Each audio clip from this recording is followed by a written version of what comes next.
بسم اللہ الرحمن الرحیم۔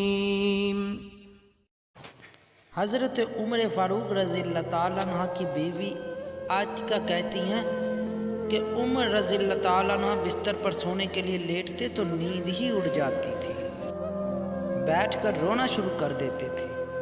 میں پوچھتی تھی اے امیر المومنین کیا ہوا؟ وہ کہتے تھے محمد صلی اللہ علیہ وآلہ وسلم کی امت کی خلافت ملی ہوئی ہے، اور ان میں مسکین بھی ہیں، ضعیف بھی ہیں، یتیم بھی ہیں اور مظلوم بھی۔